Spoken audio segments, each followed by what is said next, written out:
até meio que uma audácia você não fazer nada e ficar parada nesse momento. Oiê, bora falar sobre o mês de outubro de 2025. Esse período em que estamos todos eclipsados, um período pós-eclipses, um período que pode estar vindo um certo cansaço, mas que inevitavelmente pede o nosso movimento. Outubro começa com uma lua crescente em Capricórnio, mas é na lua cheia em Áries, e chega ao ápice da lunação, que se iniciou com o eclipse. Então bora bater esse papo. Se você ainda não me conhece, eu sou a Carol Cerqueira, criadora da Intuitiva, esse espaço onde eu falo sobre astrologia e numerologia. Se você ainda não se inscreveu no canal, esse é o seu momento. Se inscreva, deixa seu like, compartilhe esse vídeo com quem vai gostar de saber, e bora lá. A gente começa o mês de outubro já no meio dessa lunação, que começou com o eclipse. No dia 1 de outubro, a lua já estava crescente no signo de Capricórnio, um signo cardinal. E no dia 7, a gente já tem uma lua cheia no signo de Áries. Outubro é um mês regido pelo número 1. Número 1, o número dos começos, do impulso, da iniciativa, da ação, do movimento. Não à toa, esse mês começa com os signos em essa energia de ação. Esse é o segundo mês do ano que vem com a energia do número 1. Mais diferente de janeiro, a gente já tem um belo caminho aí já traçado de 2025. Então não estamos começando do zero. A gente vem desse período de eclipses, pode ter essa fadiga física, emocional, um certo cansaço. Inclusive porque esses eclipses aconteceram, né, no eixo Peixes e Virgem. Signos que falam da saúde física, da saúde mental, emocional. Mas não é porque os eclipses terminaram que a gente se livra totalmente dessas temáticas. Essa lua cheia que acontece em Áries, no dia 7, é uma lua cheia que veio de um eclipse, então ela está sendo o ápice dessa lunação eclipsada, mas também se você parar para lembrar, lá em março de 2025, desse ano, a gente teve uma lua nova no signo de Áries, que foi uma lua nova eclipsada. Então essa lua cheia, ela tem uma potência gigantesca, não é uma lua cheia normal, ela está sendo o ápice tanto desse eclipse de agora, quanto do eclipse de março. Então é até interessante você ver o que estava acontecendo lá em março, o que começou ali nesse mês, que de alguma forma está trazendo essa colheita agora, algo que começou ali e se desenrolou e agora está vindo mais claramente, né, mais abertamente. No comecinho do mês de outubro, antes dessa lua cheia acontecer em Áries, Vênus fez uma conjunção com o nó do sul. Vênus, que é o planeta que fala da beleza, da estética, das relações, da nossa autoestima, do nosso valor próprio, das finanças. Planeta que rege Touro e Libra. Está em Virgem, um signo que não se sente tão confortável assim. E se encontrou com o nó do sul, que fala de passado, liberação. Então, no começo desse mês, você pode ter sentido uma necessidade, uma vontade de se desprender de algo que você tem muito controle. Isso pode estar relacionado tanto a questões físicas, quanto a padrões nas relações, né, nos seus relacionamentos, quanto a forma que você se enxerga, o seu senso de merecimento, o seu valor próprio. É como se essa Vênus tocando o nó do sul chamasse para uma certa limpeza. Vênus não está tão confortável em Virgem porque é em Peixes que ela se exalta, que é o signo oposto de Virgem. E aí Vênus, quando está em Virgem, pode ficar um pouco mais perfeccionista, críticas excessivas. E se tem algo nessas temáticas que você tem muito essa necessidade de controle, de tudo estar perfeito do jeito que você quer, nessa energia meio virginiana, algo nisso está pedindo para soltar, para entregar, para libertar. É muito bom a gente pensar e observar isso, porque é a partir dessas liberações que a gente consegue seguir em frente, que a gente abre espaço para o novo. No dia 6 de outubro, Mercúrio entra no signo de Escorpião. Mercúrio reflete a nossa racionalidade, nosso mental, a nossa capacidade analítica, as conversas, os estudos. Escorpião é um signo de água fixo. A nossa mente, nesse período de Mercúrio em Escorpião, pode ficar super focada, determinada, mas que ao mesmo tempo pode ficar muito focada em pensamentos obsessivos, autodestrutivos. Sabe quando você fica meio ansiosa e começa a pensar numa coisa e só fica pensando nessa coisa? Mercúrio em Escorpião é uma mente muito observadora, muito investigativa, pesquisadora, que às vezes até consegue perceber o que não está sendo dito, o que está nas entrelinhas, o que está escondido. É uma mente investigativa. Então também é muito bom para quem escreve, por exemplo, para quem faz pesquisas, quem também tem uma mente muito fluida e tá com a mente em tá com várias abas abertas, porque Mercúrio Escorpião pode trazer essa mente um pouco mais focada. E é aí que a gente entra na lua cheia em Áries, na terça-feira, no dia 7. Lua cheia em Áries, a gente vai olhar onde está Marte, que é o dispositor dessa lua cheia, e Marte está em Escorpião. Marte rege Áries e Escorpião, ou seja, Marte está muito forte. Marte reflete o nosso instinto de ação, de movimento, de liderança, de iniciativa. Essa lua cheia é uma lua cheia de muita ação, que pede muito movimento mesmo. É o momento de tirar os seus projetos do papel. É aquele momento que, se você está sentindo que você está postergando algo, faz agora. Marte está em Escorpião, então é uma ação que, de uma certa forma, é uma ação mais estratégica, aquele tiro muito certeiro. É uma ação que você, de uma certa forma, já estava meio que pensando ou estruturando para que ela acontecesse. Como se o céu tivesse se estruturando, facilitando o jogo para que você haja. Até meio que uma audácia você não fazer nada e ficar parada nesse momento. Claro que essa energia de ápice, né, lua cheia é um momento que tudo transborda. Não existe um pico emocional. E Áries tem muito a ver com essa energia da raiva, do conflito, né? Marte é o guerreiro do zodíaco. Então os conflitos, eles podem se intensificar. Inclusive conflitos que tenham a ver com feridas antigas. Quiron, que é esse ponto do mapa em que fala de uma ferida de alma, ele tá bem em destaque esse mês, porque ele faz um aspecto mais tenso com Júpiter. Então é como se essa ferida tivesse um pouco mais inflamada. Então é importante também a gente pensar o que vale a nossa atenção, se certas coisas valem o estresse, a raiva, a briga, o conflito. Mercúrio, nesse dia, faz uma quadratura com Plutão, então também a nossa mente, a fala, pode ficar um pouco mais explosiva. Então, nesse momento, a gente precisa canalizar a nossa energia e focar no que realmente importa. Fazer exercício físico nesse período, nem preciso falar, é muito importante. A gente colocar essa energia em movimento e ter algum tipo de ação para que as coisas avancem. No dia 13, Vênus vai entrar no signo de Libra. Então, a Vênus vai estar domiciliada, ela vai estar se sentindo muito bem. Então, se você estava sentindo um pouco com a autoestima baixa, com as relações meio desequilibradas, meio estranhas, ou tendo dificuldade para se divertir, as coisas tendem a melhorar bastante com a Vênus entrando em Libra. Vênus é o planeta da beleza, do amor, das relações, e Libra traz harmonia para tudo isso. No momento que as relações elas podem vir a ter um pouco mais de equilíbrio. E no mesmo dia, a Lua fica minguante no signo de Câncer. A lua minguante, ela marca esse final desse ciclo de lunação em Virgem, que começou no eclipse. E aí é esse período para a gente diminuir o ritmo, um período de descanso, introspecção, de liberação. Câncer é um signo regido pela Lua, é um signo que fala das nossas emoções. Essa é uma lua minguante em que a gente tem que respeitar muito as nossas emoções, os nossos sentimentos, soltar certos pesos do passado. Pode ser uma lua minguante que você fica um pouco mais nostálgica, mais emotiva, ou que tenha também muitas questões familiares acontecendo, mas é um período de liberação. E nesse mesmo dia, a Lua se encontra com Júpiter, que está em Câncer. Essa é uma conjunção que pode tanto expandir as emoções, então é aquele exagero emocional, Júpiter expande tudo que ele toca, também buscar um certo conforto, porque a Lua, ela fala do que nutre a gente. Lua está em Câncer, o signo que ela rege, perto de Júpiter, que aumenta tudo.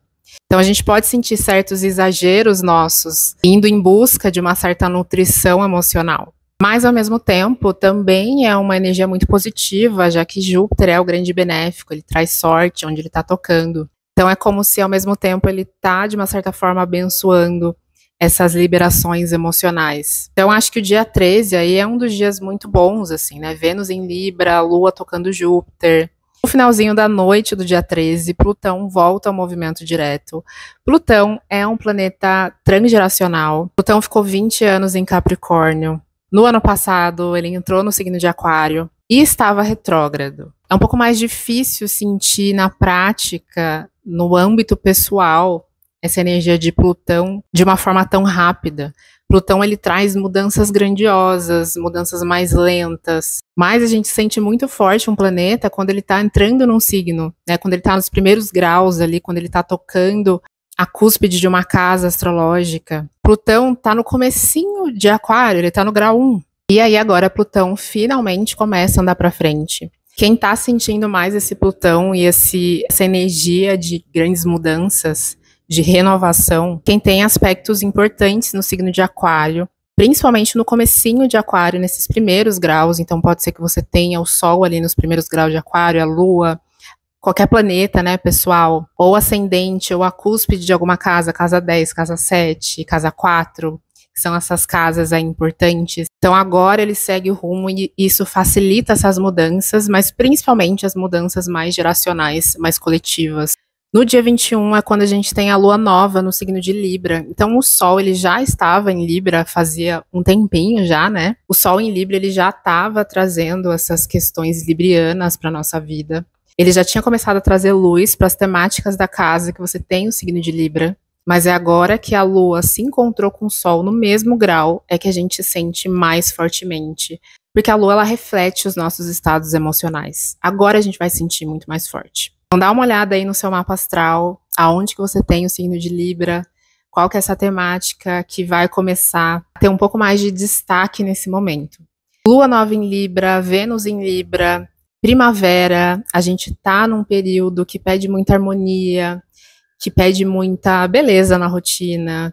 Então, realmente, esse é um momento para a gente romantizar um pouco mais o nosso dia a dia, começar a ver também mais beleza, apesar do caos, encontrar novas formas para velhos problemas, novas soluções. Libra é um signo super relacional também, então a gente está sendo chamados para olhar para as nossas relações, para as nossas parcerias, para as nossas amizades, como que as outras pessoas conseguem trazer essa harmonia para a nossa vida.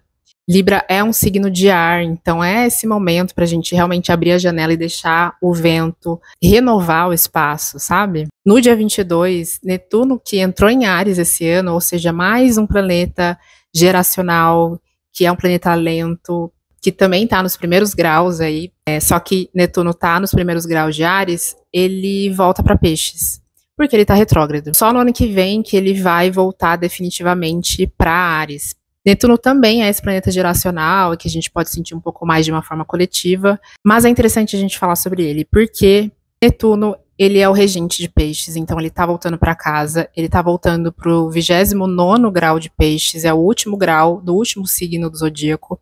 Esse é um grau anarético, né, um grau kármico, um grau de limpeza, de finalização. Esse Netuno aqui, ele traz muito à tona, querendo ou não, temáticas relacionadas à espiritualidade, a questões que estão muito no inconsciente. Netuno tem a ver também com os nossos medos, com os nossos traumas. Isso se relaciona muito com eclipse, esses eclipses no eixo Peixes e Virgem. Então eu falei, não é porque os eclipses acabaram que a gente não vai sentir ainda.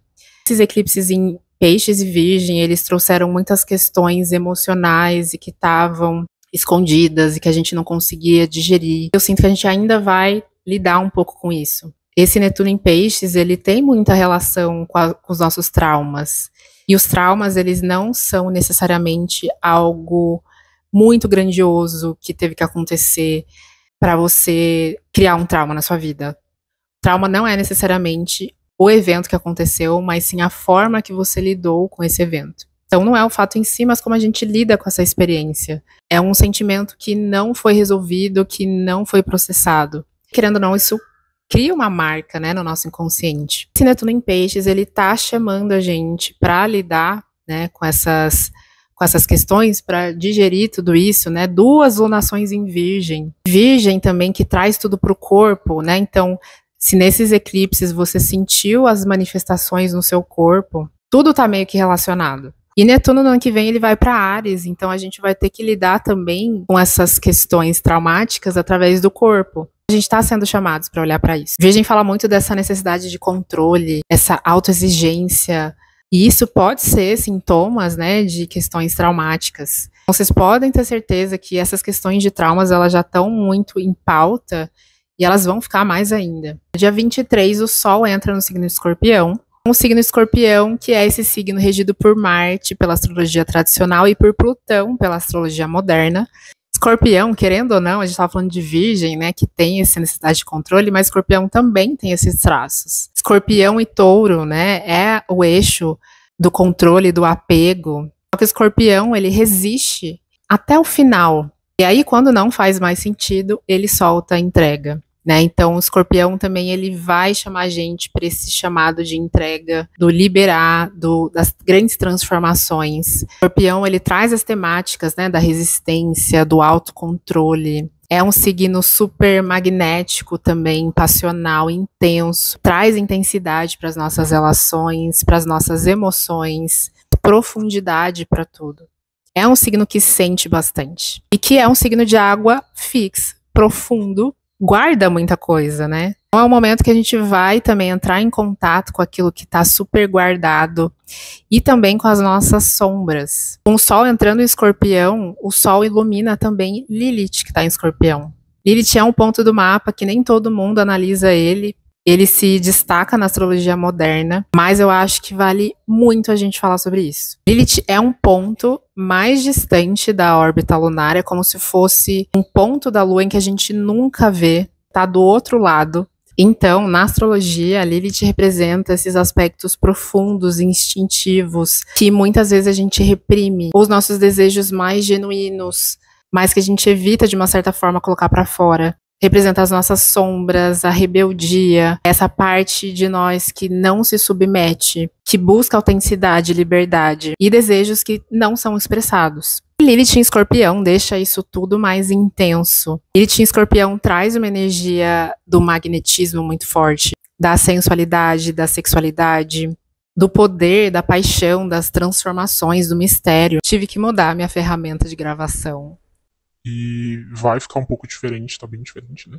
Mas vamos que eu preciso finalizar esse vídeo. Então, basicamente, gente, é como se a gente está sendo chamados a integrar essas sombras, colocar para fora essa parte de nós em que a gente rejeita, mas que se empoderando disso, a gente ganha muito poder, né? A gente ganha muita inteireza. Existe um poder muito grande de transformação, colocando para fora isso que a gente reprime e rejeita. E aí, nesse movimento, né, Marte, que está em Escorpião, Mercúrio, que está em Escorpião, também se encontram com Lilith. Então, você vai sentir isso mais intensamente. Eu tô até pensando, talvez eu faça um vídeo só sobre isso, que vale a pena a gente destrinchar um pouco mais. Então, Marte, Mercúrio, Lilith, que vão estar todos muito pertinhos ali, eles vão fazer um trígono, um aspecto positivo com Júpiter, o grande benéfico, que expande tudo que toca. É como se, ao integrar essas nossas partes, essas sombras que a gente rejeita, a gente ganha muita grandeza, muito empoderamento. Para finalizar, eu quero destacar, né, que no final do mês, Mercúrio vai para Sagitário, e aí que a nossa mente ela vai estar buscando mais sentido, mais propósito, vai estar buscando mais experiências, mais conhecimento. A gente vai pensar alto, pensar grande. Mercúrio em Sagitário quer o novo, né, novos horizontes, quer expandir os horizontes. Então é um momento para a gente explorar mais, tanto de conhecimento quanto também de lugares. É um momento muito propício para viagens, tá? A Lua ela vai crescer em Aquário. Então, a gente se colocar no nosso lugar e assumir esse lugar mais autêntico, mais único, mais autoral. Pensando muito também no futuro, pensando a longo prazo. Outubro é esse mês pra gente se organizar, porque logo logo em novembro a gente vai ter Mercúrio retrógrado. Então vamos aproveitar esse mês para realmente fazer acontecer. Se você quer se aprofundar mais no seu mapa astral, na sua revolução solar, para agendar uma consulta comigo, o link tá na descrição. Deixa o seu oi aí nos comentários e nos vemos no próximo vídeo. Seguimos juntos.